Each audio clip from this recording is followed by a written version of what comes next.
Allez, chers amis, on continue.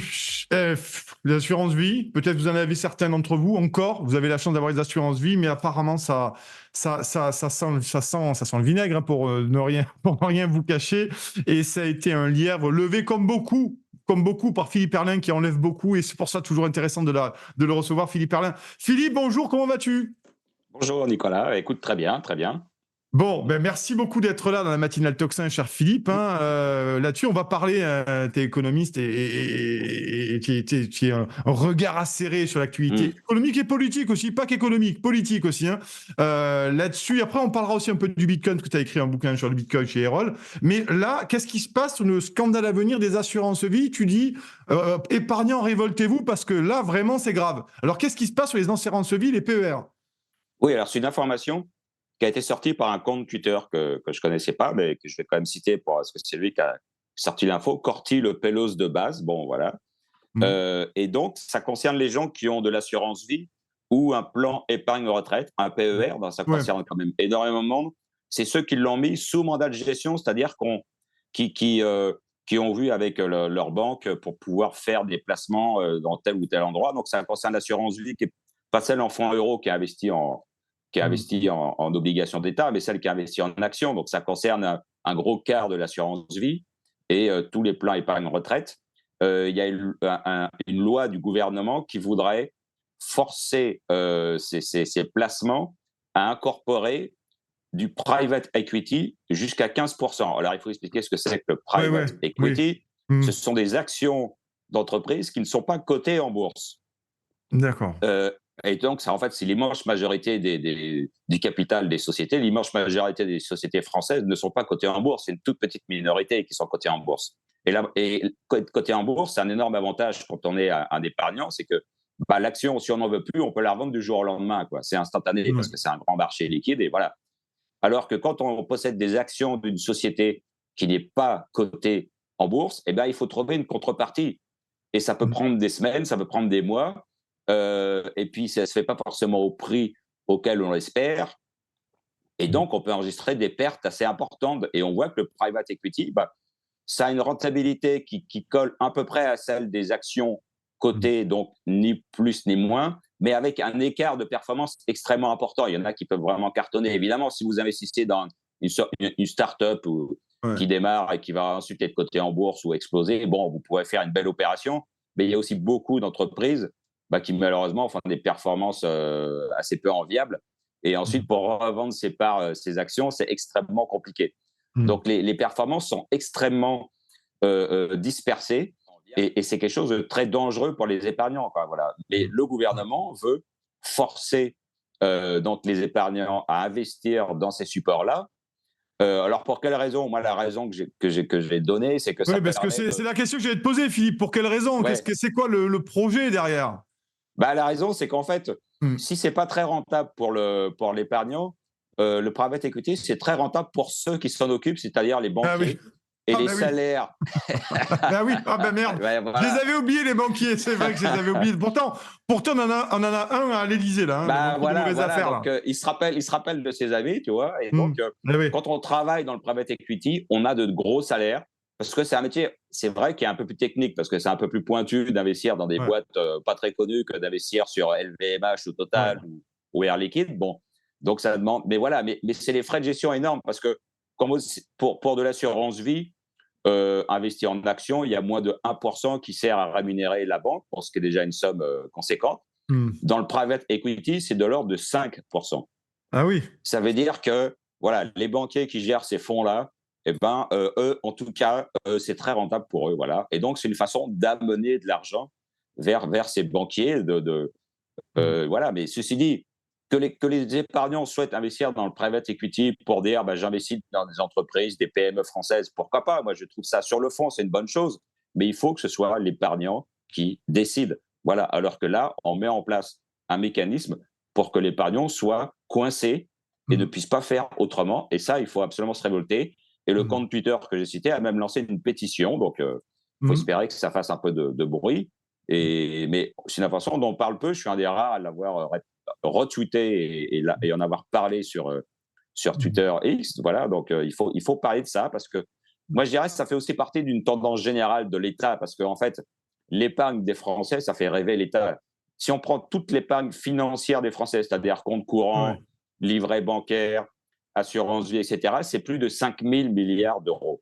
Et ça, à Bercy, à l'Élysée, à Matignon, on se dit, oh là là, voilà une belle réserve d'argent qu'on pourrait utiliser à notre Ouais. gré. Alors, il faut savoir qu'il y a déjà une partie de cet argent qui est utilisée sans forcément qu'on le sache bien. Par exemple, le livret A, Mhm. quand on met de l'argent dans le livret A, bah, à quoi sert ensuite cet argent? Il sert en grande partie au logement social. Et Ouais. comme chacun le sait, bah, le logement social, il profite en priorité à ceux qui ont des revenus faibles et beaucoup d'enfants, donc plutôt aux populations immigrées. Et ça, on le sait, il y a des chiffres, hein, ou Mhm. immigrés ou d'origine immigrée. Donc, quand les Français mettent de l'argent sur leur livret A, et ben, en quelque sorte, ils financent l'invasion migratoire de la France. Donc, si on leur posait clairement la question, je ne suis pas certain qu'ils iraient vraiment Mhm. vers ce placement-là, quoi. Voilà, ils en Mhm. choisiraient peut-être d'autres. Ouais. Bon, voilà, donc Ouais. voilà. Et donc là, il y a une volonté de l'État de mettre la main sur ce magot. Il y a une autre info qui circule aussi, Mhm. toujours par rapport au livret A, c'est que le gouvernement aimerait qu'une partie du livret A finance l'industrie de la défense. Mhm. Là encore, moi, sur le principe, j'ai rien contre, mais au contraire, c'est encore, ça fait partie des rares industries et usines qui existent encore en France. Le secteur de la défense est un secteur qui marche bien. La France est un Mhm. exportateur dans ce domaine. Donc, que les Français investissent une partie de leur épargne dans la défense, tout à fait d'accord. Mais encore une fois, c'est à eux de décider. Donc, que l'État et que le gouvernement, que les industries de défense fassent des produits destinés à financer, en émettant des obligations, par exemple, destinés à Mhm. financer leur industrie, et les Français les souscriront ou pas, et chaque épargnant décidera de le faire. Là, ça, ce serait une bonne chose.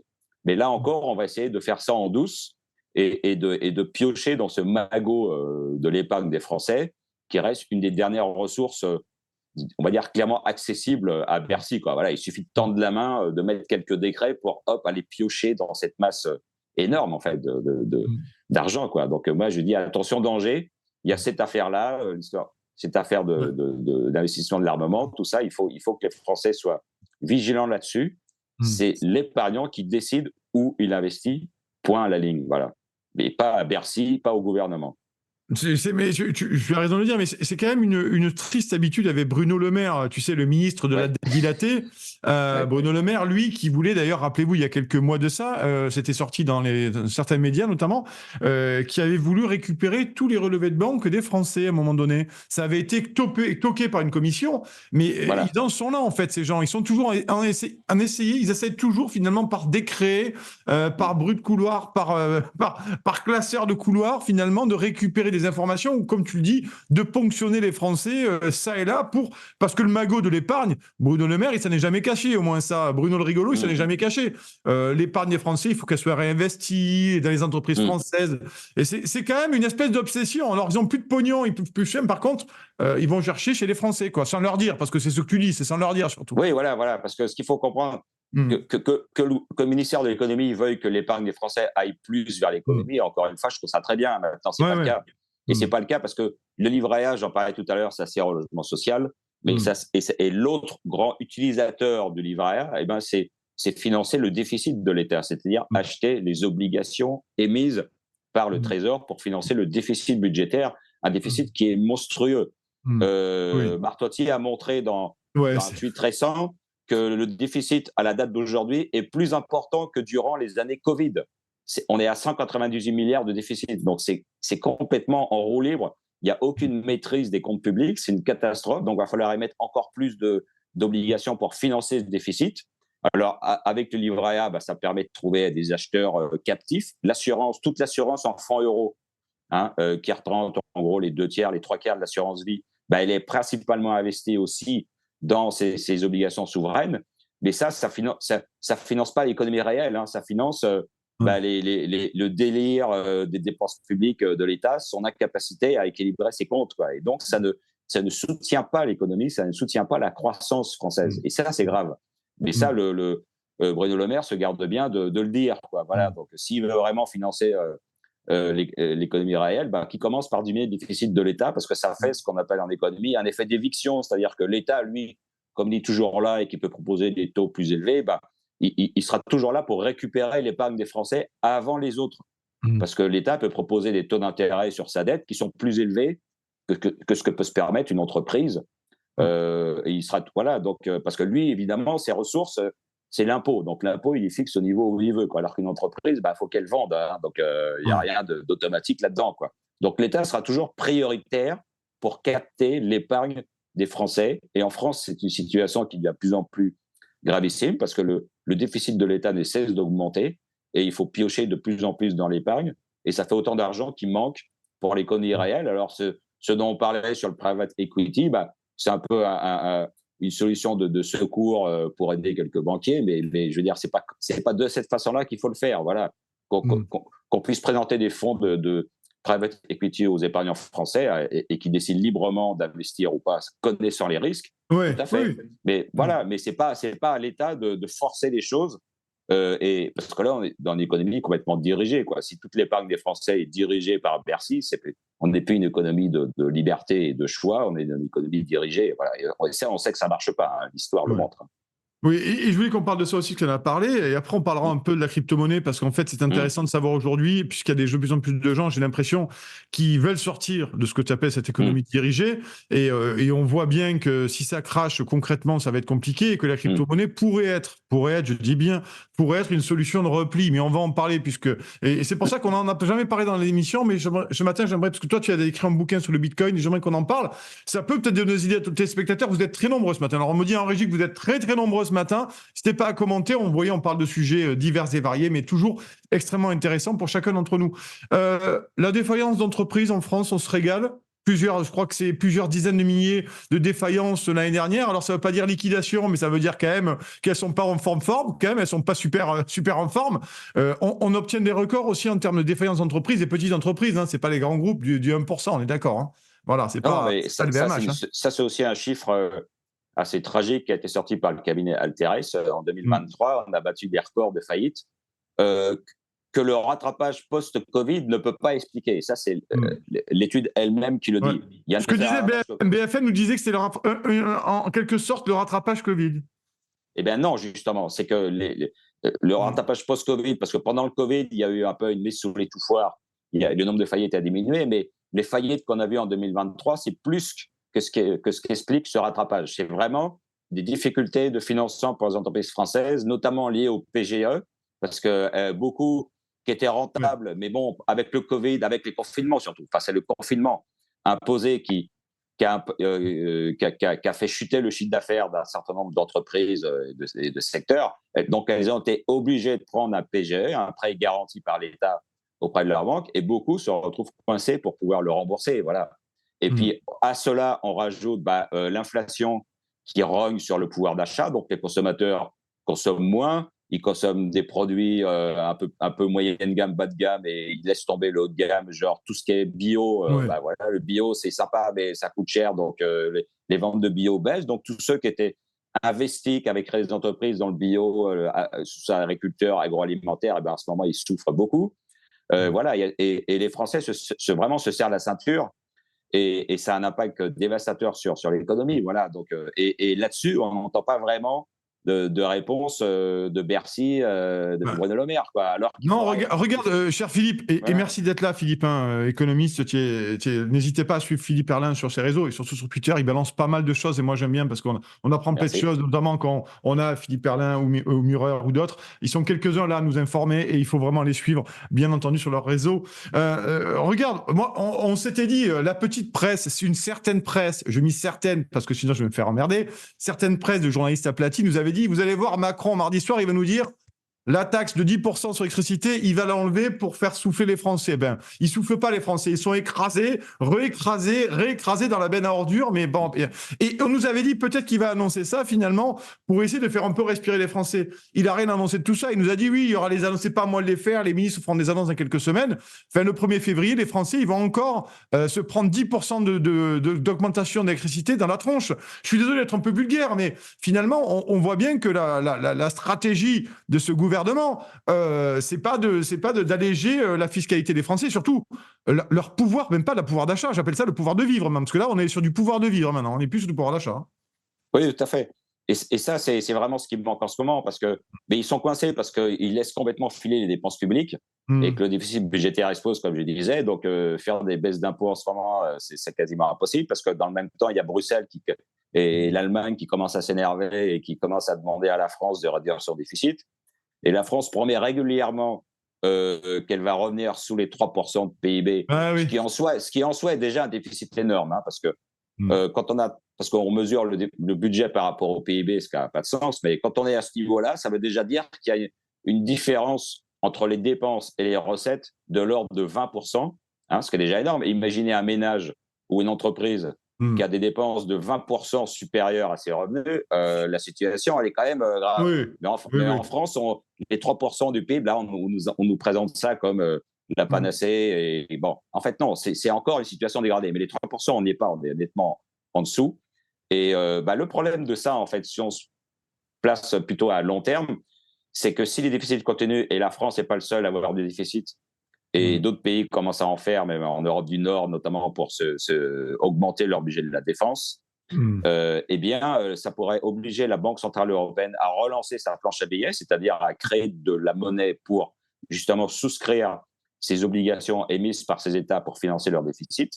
Et à ce moment-là, c'est ça, ça relance l'inflation, hein, parce que ce qu'a créé l'inflation, Oui. c'est pas la guerre en Ukraine, comme l'a Ah dit de bon? façon C'est ce qu'on mensonge. nous a dit pourtant, Philippe. On nous a dit que Mais c'est oui, la mais guerre en Ukraine. Moi, je ne sais pas. c'est la déclaration complètement mensongère de Bruno Le Maire à l'Assemblée nationale, où il a dit l'inflation, c'est à cause de Poutine. C'est faux. Quand on regarde les chiffres, elle a commencé bien avant. Et la première cause, c'est le financement des déficits liés au confinement, qui a amené à une explosion des déficits budgétaires. On l'a vu en France et dans toute l'Europe. Mmh. Et donc, la Banque centrale européenne a fait tourner la planche à billets, et la taille de son bilan a explosé. Et c'est ça qui a initié l'inflation. Ensuite, il y a déjà une hausse du prix du gaz avant même la guerre en Ukraine, Oui. parce que les Américains avaient déjà l'idée de nous vendre un jour ou l'autre leur gaz naturel liquéfié, qui est plus cher. Donc voilà, c'est une façon de rendre le GNL rentable en quelque sorte. Et puis il y a Mmh. toute la transition énergétique qui est très coûteuse, parce que quand on installe des éoliennes et des panneaux solaires, il faut les subventionner, donc ça fait monter le prix de l'électricité. Et donc cette nouvelle taxe de 10% là, qui va être établie en février et qui Mmh. va faire en gros 10% de hausse sur l'électricité, voilà, c'est pour financer des choses qui servent à rien, c'est-à-dire des éoliennes, des panneaux solaires. Et puis il faut aussi renforcer les réseaux électriques. Ça, on n'en parle pas. Il faut renforcer le réseau électrique pour qu'il puisse absorber les à-coups de production des éoliennes en Mmh. mer ou terrestre, qui Mmh. arrivent d'un coup sur le réseau. Et le réseau n'a pas été fait pour ça. Il a été fait à l'époque du nucléaire, des centrales au gaz et au charbon. Et Ouais. ça va coûter, c'est RTE qui l'a dit, ça va coûter 100 milliards d'euros dans les 10 ans à venir. 100 milliards d'euros qui ne vont pas produire un seul électron d'électricité. 100 Ouais. milliards d'euros uniquement pour renforcer le réseau, pour absorber les éoliennes qui servent à rien, parce qu'on pourrait tout à fait s'en passer et fonctionner sur le nucléaire, l'hydraulique et un petit peu de centrale au gaz pour l'hiver quand il faut Mmh. chauffer un peu plus. Mmh. Et à ce moment-là, on pourrait avoir un coût d'électricité extrêmement compétitif qui pourrait même baisser par rapport à aujourd'hui. Et ça ferait du bien dans les ménages français et dans les entreprises françaises. Voilà. Mais ça, on ne le fait pas. Et Mmh. puis, il y a le fait de rester dans le marché européen de l'électricité. Ah C'est bah aussi oui. ça qui explique, Ah oui. c'est aussi ça qui explique le privé d'électricité. Ouais. Donc, l'intervention de Bruno Le Maire était vraiment d'autant plus scandaleuse que Ouais. déjà tout de suite, là, en sortant du marché européen de l'électricité, on pourra faire baisser les prix d'électricité, Ouais, sans que ouais. ça coûte 1 € à l'État. Ouais. Voilà, tandis que, voilà, donc on est vraiment en plein délire et malheureusement, il y a peu d'espoir, enfin, il n'y a aucun espoir pour l'instant de baisse d'impôts. Je Ouais. rappelle que Macron a promis 2 milliards Oui, de pour les baisse classes moyennes, de baisse d'impôts pour les pour les classes moyennes classes d'ici moyennes. 2026. Mais, 2026, mais, hein. mais 2 milliards pour les classes moyennes, c'est 2 ou 3 dizaines de millions de Français. Ça dépend comment on définit la classe moyenne. Mais Oui, enfin, ouais. c'est 20, 30 ou facile millions de Français. Donc, quand on ramène 2 milliards, ça fait quelques dizaines d'euros. C'est des chiffres complètement ridicules. En plus, c'est Mmh. allé sur plusieurs années. Donc, c'est vraiment faire l'aumône, quoi. Mmh. Et de toute façon, c'est pas ça qui peut relancer le pouvoir d'achat. 2 milliards, c'est une somme qui est absolument ridicule, quoi. Mmh. C'est vraiment se moquer du monde, quoi, de promesses. Vaut mieux rien dire, parce que 2 milliards, les gens ils vont voir ça. ça va faire une petite baisse d'impôt, ça va Ouais. faire 10 francs ou Ouais. 10 euros. Enfin, c'est 3 fois rien. C'est vraiment une somme ridicule. Ben, il nous fait toujours la même chose. Il n'a rien budgétisé, il n'a rien annoncé, il n'a rien précisé. Il a balancé un chiffre comme ça, comme il sait faire là devant Voilà. un parterre de journalistes. Hein, et puis finalement, il n'y a rien de précisé. Mon cher Philippe, il nous reste encore quelques minutes, 3-4 minutes avant de recevoir Jérôme Rodriguez, bien entendu, figure des Gilets jaunes, pour la fin de cette émission. Les bitcoins, la crypto-monnaie, rapidement, est-ce que ça peut être une issue de secours ou pas? Parce que tu as écrit un bouquin là-dessus, je vous recommande chez Erol, le bitcoin de Philippe Perlin. Allez l'acheter, bien sûr, pour vous renseigner. Est-ce qu'aujourd'hui, même si le bitcoin a fortement baissé ces derniers mois et que bon, il s'est stabilisé, est-ce qu'aujourd'hui, ça peut être une sortie de secours pour débancariser? Parce qu'on parle de débancarisation, là, on est d'accord. Hein. Oui, moi, je défends depuis toujours l'or et le bitcoin. Surtout qu'en ce moment, le marché immobilier, il va plutôt mal, notamment à cause des DPE qui déstructurent complètement le marché.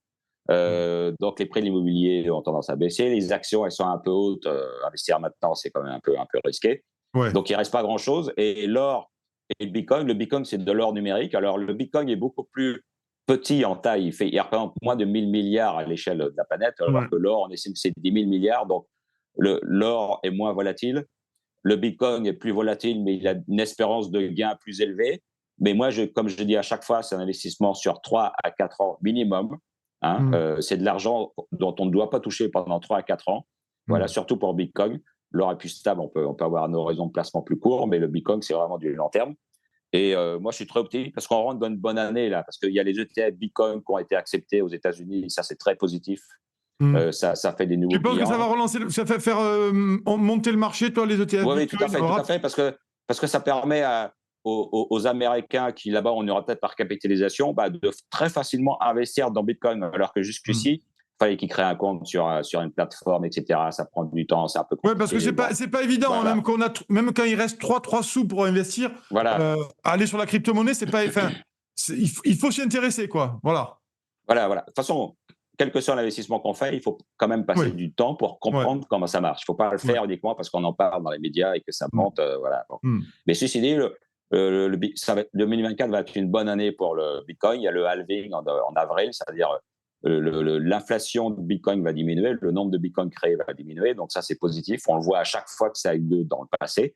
Donc c'est un bon moment pour investir. Et l'or aussi. Et comme tu le rappelais, avec l'or et le Bitcoin, on sort de l'État, parce que ça, ce n'est pas l'État qui gère Bitcoin ou qui gère l'or.